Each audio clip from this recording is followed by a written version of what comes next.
Hello students, welcome to my channel. तो देखो, आज जो क्वेश्चन लेने वाले तो क्वेश्चन नंबर 14। ओके, सिमिलरली ये क्वेश्चन अभी जस्ट लास्ट ईयर के पेपर में ही पूछ चुके थे। ठीक है, बस सिर्फ उधर अमाउंट कुछ और थी। ठीक है, बाकी क्वेश्चन की जो पैटर्न थी, जो सॉल्यूशन था, वो यही हिसाब से था, मतलब मेथड सब सेम थी। ओके, तो देखो, क्वेश्चन सिंपल भी है और जो इस चैप्टर के रिलेटेड जितना भी बेसिक है जो आपने सीखा होगा वो यहाँ पर पूरे 100% से काम आने वाला है। देखो क्या लिखा है, Aditya corporation can produce 4000 units of a certain product at 100% capacity. Okay, 100% काम करके 4000 यूनिट बना लेंगे।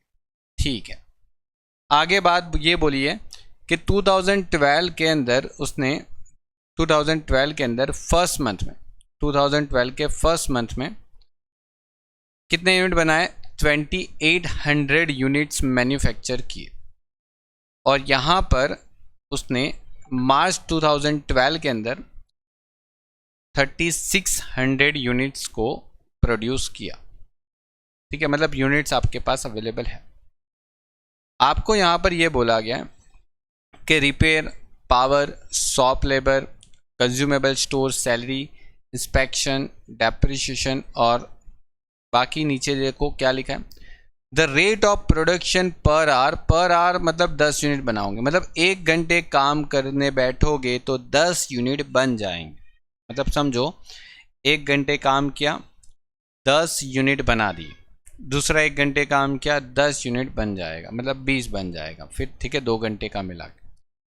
और इसी तरीके से यहाँ पर ऐसा बोला कि डायरेक्ट मटेरियल जो है उसकी जो कॉस्ट है पर यूनिट की 10 रुपये, मतलब मटेरियल जो है वो 1 यूनिट का 10 रुपये, और डायरेक्ट लेबर जो है वो आपके पास 40। और देखो ये जो 40 रुपये है ना वो आवर्स वाइज है, पर आवर है, मतलब 1 घंटे का 40 रुपये का वेजिस है। ठीक है, चलो अब देखो क्वेश्चन में करना क्या है। सबसे पहले तो क्वेश्चन के अंदर आपको एक काम करना है कि आपके पास जो मटेरियल था ना, मटेरियल कॉस्ट आपको दे रखी थी उन लोगों ने, कितना? 10 रुपये पर यूनिट दे रखी।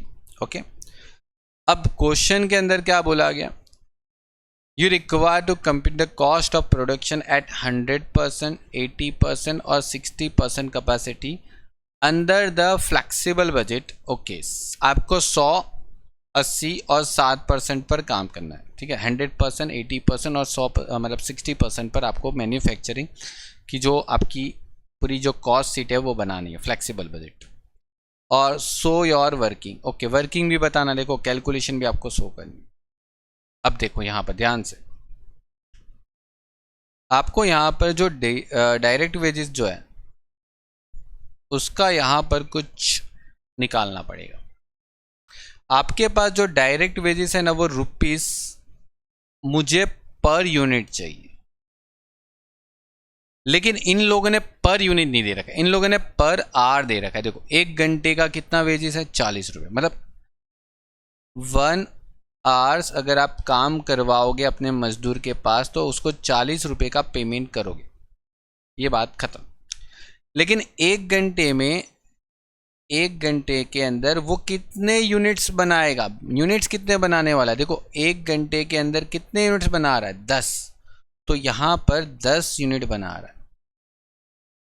तो अगर मैं इसको डिवाइड कर दूं 40 को 10 से, तो मुझे ये तो पता जरूर चल जाएगा कि 1 यूनिट का कितना रुपये जाएगा? 4 रुपये, मतलब मुझे यहाँ पर मिल जाएगा 4 भाई। ठीक है, आई ये बात समझ में? देखो 1 घंटे का 40 रुपये का वेजेस दे रहे थे, मतलब मजदूरी दे रहे थे, और उसमें 1 घंटे का जो 10 यूनिट्स था वो मैन्युफैक्चर हो रहा था या तो प्रोड्यूस कर रहे थे।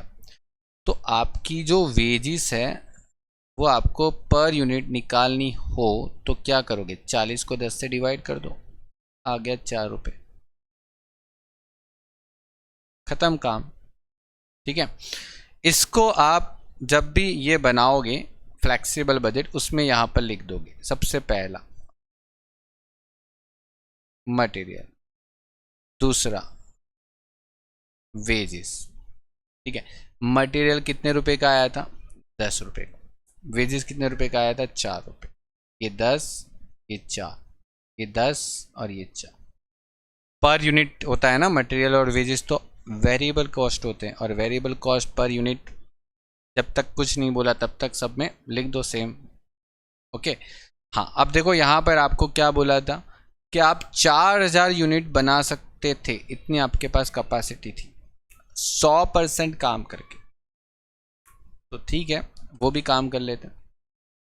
100% काम करोगे तो आप 4000 यूनिट मैन्युफैक्चर करोगे। और हमें काम करना है यहाँ पर क्वेश्चन के अंदर 80% और 60%। 100% का तो है, तो 80% का क्या होना है? 4000 का 80% कर दो, क्योंकि 100% का होता है तो फिर 80% का आराम से मिल जाएगा। कितना आने वाला? 3200, 3200। ओके, ये आपका आ जाएगा 3200। और यहाँ पर 60% के आपके जो यूनिट्स हैं वो 4000 के 60% हो गए, मतलब 2400। ओके, कंप्लीट हो गया। तो ये आपका निकल गया, मतलब देखो 4000, 3200 और 2400। तो आप एक काम करो, यहाँ पर फ्लेक्सिबल बजट ने ऊपर लिख दो, क्योंकि मल्टीप्लाई करने में काम आएगा। 4000, 3200 और 2400। ठीक है, फिर मल्टीप्लाई कर देंगे लास्ट में। अभी मतलब सिर्फ जो भी डिटेल्स मिल जाती है उसको लिखते जाओ। हो गया ये काम फिनिश। ये क्वेश्चन आपको जस्ट अभी मतलब जो एग्जाम गई थी उसके अंदर पूछा था। ठीक है, फिर पिछले साल के एग्जाम में यही क्वेश्चन आया था। ठीक है, शायद वहाँ पर एक ज़ीरो ज़्यादा थे, मतलब 5000 जो है ना पहला अमाउंट, उसकी जगह शायद 50,000 था। देखो अब यहाँ पर स्टार्ट करेंगे रिपेयर एंड मेंटेनेंस से। ओके, 5000 और 56। ओके, और यहाँ पर 2800 और 3600। चेक करेंगे कि ये कौन सा कॉस्ट है। ठीक है, चलो तो चेक करते, आपको यहाँ पर कैलकुलेशन करवाता हूँ। देख लिख देते हैं रिपेयर एंड मेंटेनेंस। क्या आंसर आना चाहिए रिपेयर एंड मेंटेनेंस का? तो देखो आपके पास जो यूनिट्स हैं और वो यूनिट्स के अकॉर्डिंग जो आपके पास एक्सपेंडिचर है वो लिख दो। ठीक है, आपके पास जो यूनिट्स है और आपके पास जो एक्सपेंस है वो लिख दो। कितना? 2800 और 3600। 2800 यूनिट्स का एक्सपेंडिचर ये है और 3600 यूनिट्स का एक्सपेंडिचर ये। ठीक है, यूनिट्स यूनिट्स और एक्सपेंस एक्सपेंस। डिफरेंस की बात करें तो 600 आता है, और यहाँ पर जो डिफरेंस की बात करें तो वो कितना आ रहा है? 800। और ये जो 800 आ रहा है ना वो यूनिट्स है और ये रुपीज है। तो आप इसको डिवाइड कर दो तो आपको वेरिएबल कॉस्ट मिल जाएगा। वेरिएबल कॉस्ट कितना मिलने वाला है? 600 रुपये को आप 800 से डिवाइड कर दो। 600 डिवाइड बाय 800, 0.75 हो गया, काम खत्म। यहां पर आपको इतना तो पता चल गया कि वेरिएबल कॉस्ट जो है ना वो 75 है यूनिट वाइज। मतलब 1 यूनिट का क्या है? 75। मतलब आप कितने यूनिट मैन्युफैक्चर कर रहे हो? तो देखो आप 2800 यूनिट मैन्युफैक्चर कर रहे हो। क्या आप कितने यूनिट मैन्युफैक्चर कर रहे हो? 2800। तो 28 को 75 से मल्टीप्लाई करो, 2800 को 75 से मल्टीप्लाई करो, तो मतलब आपको यहाँ पर मिलेगा 2100। तो आपका जो फिक्स कॉस्ट है उसका अमाउंट आपको पता चल जाएगा। इसमें से ये माइनस कर दोगे तो फिक्स कॉस्ट का आंसर आ जाएगा। कितना आने वाला है? 2900। ऐसे ही बिल्कुल आप इस पे भी कर सकते थे, आपको आंसर तो दोनों में सेम मिलने वाला। चेक करो, देखो 3600 इंटू 75 करो तो आपको 2700 मिलता है।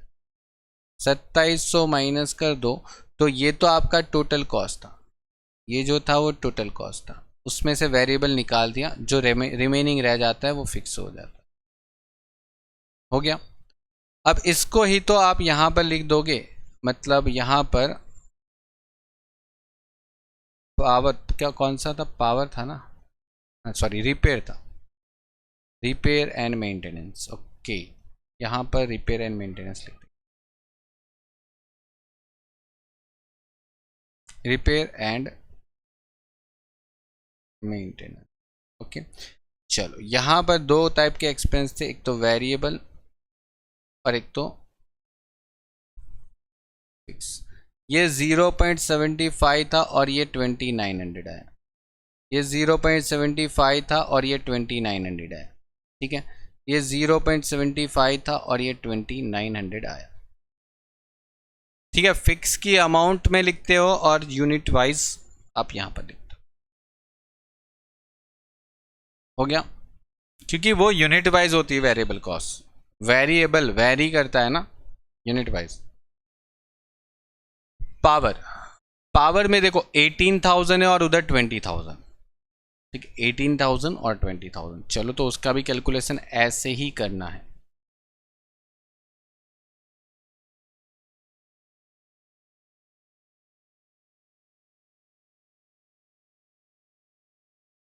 एटीन थाउजेंड है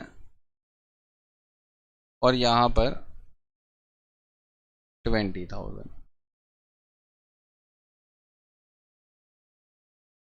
यहां पर जो डिफरेंस आने वाला है वो 2,000 आएगा और यहां पर जो डिफरेंस आएगा वो 800 आएगा। ये यूनिट्स हो गया और ये आपका 2,000 का एक्सपेंस हो गया। अब आपको यहां पर निकालना होता है वेरिएबल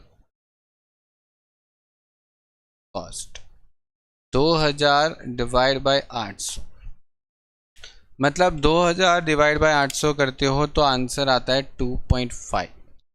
अब आपको यहाँ पर वेरिएबल 2.5 करो, वेरिएबल कॉस्ट कितना, तो देखो 2800 यूनिट्स का वेरिएबल कॉस्ट निकालना है, तो 2800 को 2.5 से मल्टीप्लाई कर दो, आपको 2800 यूनिट का वेरिएबल कॉस्ट मिल जाएगा 7,000।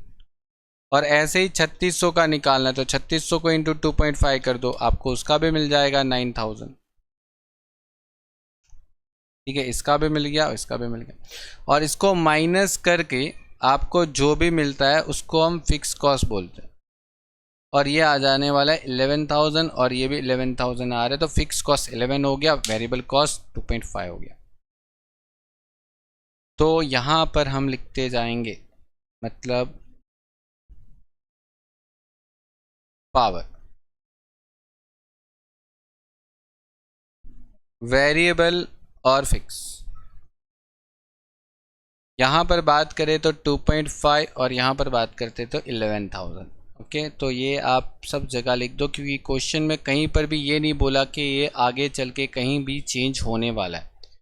ठीक है, ऐसे भी हमने क्वेश्चन किए थे कि जहाँ पर बोलते थे ना कि after 80% capacity fix cost change हो जाएगा 10% से, तो हो सकता है, पॉसिबल है, लेकिन क्वेश्चन में होना चाहिए ऐसी डिटेल्स, तो भी जाके हम चेंज करेंगे, अदरवाइज तो जाने दो।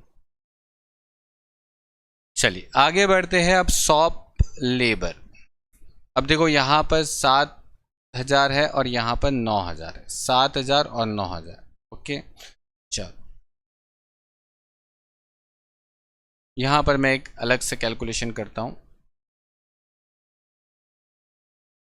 शॉप लेबर 7,000 रुपये का खर्चा है और एक तरफ 9,000 रुपये का खर्चा है, 2,000 रुपये का एक्स्ट्रा खर्चा हुआ। 2800 यूनिट पहले बना रहे थे, बाद में 3600 यूनिट बना रहे थे, तो आपका आंसर 800 यूनिट्स का डिफरेंस आ रहा था। अब यहाँ पर वेरिएबल ओवरहेड जो होता है, 2,000 को 800 से डिवाइड करना, वापस 2.5 आया, और कितना अच्छा है, देखो यहाँ पर वेरिएबल कॉस्ट अगर आप देखते हो ना एट द रेट ऑफ 2.5 के हिसाब से, तो 2.5 के हिसाब से या 2800 को मल्टीप्लाई करके देखो आपको एग्जैक्टली 7000 ही मिल रहा है और यहाँ पर एग्जैक्टली 9000 ही मिल रहा है। मतलब ये पूरा वेरिएबल हो गया, मतलब 100% वेरिएबल है शॉप लेबर, कुछ फिक्स है ही नहीं। कुछ रहेगा तो फिक्स बचेगा ना, मतलब कुछ रहा ही नहीं तो यहाँ पर लिख देते हैं शॉप लेबर, सिर्फ वेरिएबल ही रहेगा। तो चलो 2.5 2.5 और 2.5 कंप्लीट। तो देखो एक ही फ्लो के सारे क्वेश्चन मैंने आपको लगभग बहुत सारे करवा दिए। आप एक बार चेक करो, उसी हिसाब से आप दूसरे 2-3 क्वेश्चन को ट्राई करो करने के, हो ही जाएंगे। ठीक है, चलो कंज्यूमेबल स्टोर की बात करते हैं। यहाँ पर कंज्यूमेबल स्टोर, अब देखो उसमें 14,000 और 18,000, उसमें अमाउंट क्या है 14 और 18। चलो उसको भी मतलब देख लेते हैं।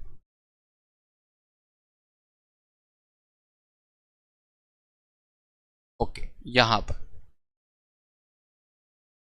कंज्यूमेबल स्टोर, चल उसमें क्या था 14,000 और इधर क्या था 18,000, मतलब 4,000 का आपका डिफरेंस आ रहा है।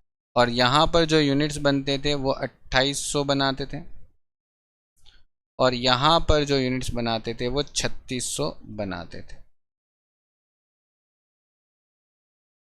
ये आ गया। और यहाँ पर ये वेरिएबल ओवरहेड जो है वो निकालना है, तो आप निकाल सकते हो। एक सेकंड, मेरे से एक ज़ीरो ज़्यादा हो गया। ये आपका 800 से डिवाइड करो, ये आई थिंक 5 रुपये आएगा। देखो 4,000 को 800 से डिवाइड करो, 5 रुपये आ गया।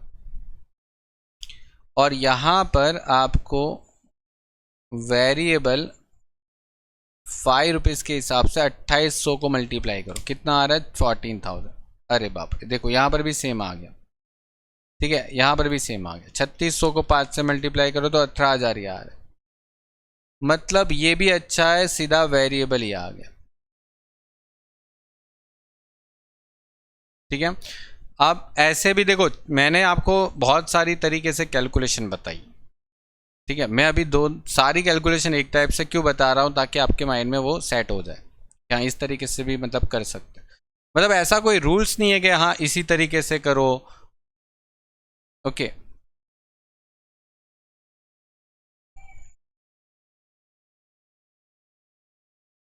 स्टोर ये सिर्फ वेरिएबल है और ये वेरिएबल है 5 रुपये 5 रुपये 5 रुपये।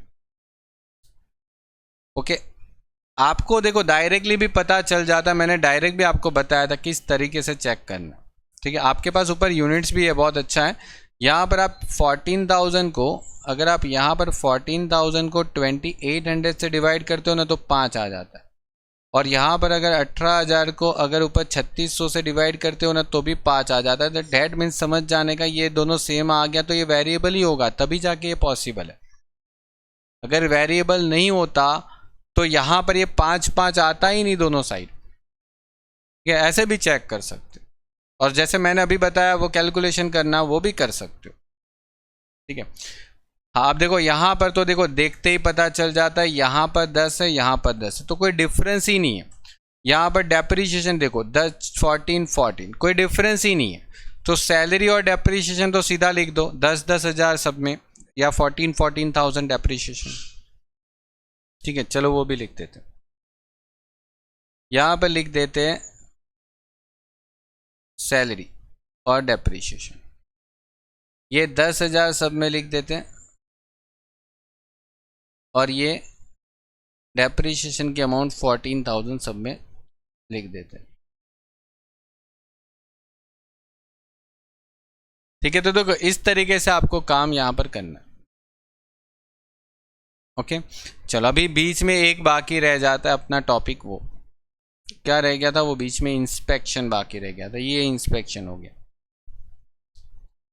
देखो इंस्पेक्शन में क्या बोला है, इंस्पेक्शन में क्या आया, इंस्पेक्शन में ये बोला कि 2000 का पहले हुआ था, फिर बाद में वो 2400 का हुआ। अब देखो यहाँ पर अगर चेक करना है तो 2000 को 2800 यूनिट से डिवाइड करो, ये 2800 यूनिट है ना, यहाँ से डिवाइड करो 2000 और 2800, तो देखो यहाँ पर 0.71 कुछ आसपास आ रहा है। और वहाँ पर भी चेक कर लो, दूसरी साइड भी देखो सेम नहीं आया ना, आया नहीं आ रहा है, तो यहाँ पर सेम नहीं आ रहा है, तो चलो जाने दो, हमें पूरी कैलकुलेशन दिखानी पड़ेगी।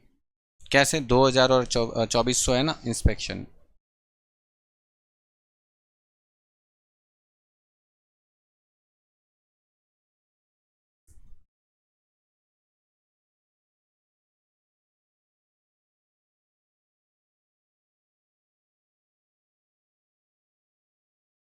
दो हजार और यहाँ पर 24, ये 400 बन गया, और यहाँ पर ये 2800, यहाँ पर ये 3600, और ये आ गया 800।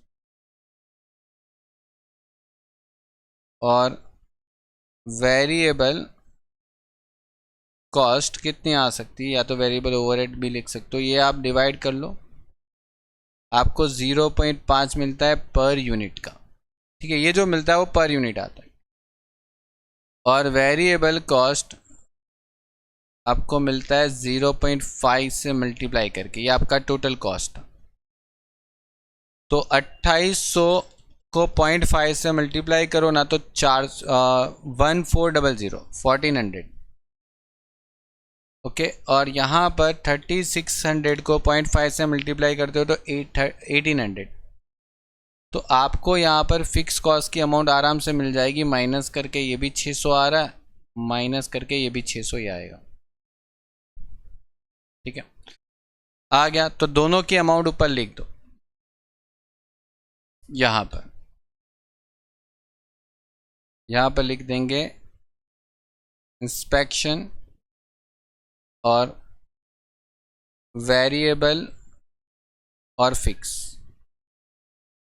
0.5 और यहाँ पर 600, 0.5 और यहाँ पर 600, 0.5 और यहाँ पर 600।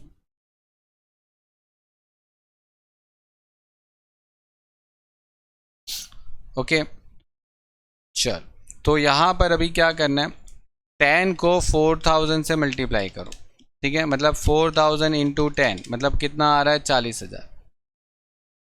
ओके, फिर 4 तो यहाँ पर आ जाएगा 16,000, यहाँ पर 0.75 इंटू 4000 आपका यहाँ पर 3000 आ जाएगा। ऊपर यूनिट्स लिखे है उससे मल्टीप्लाई कर रहा हूँ, 2.5 इंटू 4000 यहाँ पर 10,000 आ जाएगा, 2.5 इंटू 4 मतलब 10,000, ठीक है, तो 10,000 आ गया। यहाँ पर 20,000 हो जाएगा क्योंकि ऊपर 4000 इंटू 5 करोगे तो, और यहाँ पर 4000 इंटू 0.5 बराबर, तो आपका 2000 आ जाएगा, ये 2000 अमाउंट। अब सबको टोटल कर लो, अमाउंट वाइज में जितना भी अमाउंट उसको टोटल कर लो, 40,000, 16,000, 3,000, 2,900, 10,000, 11,000, 10,000, 20,000, 10,000, 14,000, 2,000 और 600, कितना आ रहा है, 1,39,500 आ रहा है, बोलो करेक्ट, 139,500। यह आपको लिख देना है टोटल कॉस्ट। ओके चलो, उसके बाद यहाँ पर भी वही काम करना है, मल्टीप्लाई करते जाओ, देखो 3200 इंटू 10 तो मतलब 32,000 आ जाए। ओके, यहाँ पर 4 करोगे तो 12,800 आ जाएगा, 0.75 तो यहाँ पर 2400 आ जाएगा, 2.5 मतलब कि यहाँ पर 8,000 आ जाएगा, यहाँ पर भी 8,000 आ जाने वाला, 5 करोगे तो यहाँ पर 16,000 आ जाने वाला, और यहाँ पर 0.5 करो तो 1600 आ जाने वाला। ओके चलिए, तो सबका टोटल कर लें। तो 32,000, 12,800, 2400, 2,900, 8,000, 11,000, 8,000, 16,000, फिर 10,000, 14,000, 1,600 और 600। ठीक है, आपका जो कॉस्ट है वो आने वाला है 1,19,300। ओके, और फिर एक लास्ट वाली जो डिजिट रह जाती है उसको मल्टीप्लाई करो तो आपको यहाँ पर 24,000 मिलेगा। यहाँ पर आपको 9,600 मिलता है, यहाँ पर आपको 75 से मल्टीप्लाई करोगे तो 1,800, 2.5 से मल्टीप्लाई करोगे तो 6,000, और वही 6,000 यहाँ पर आना है। ओके,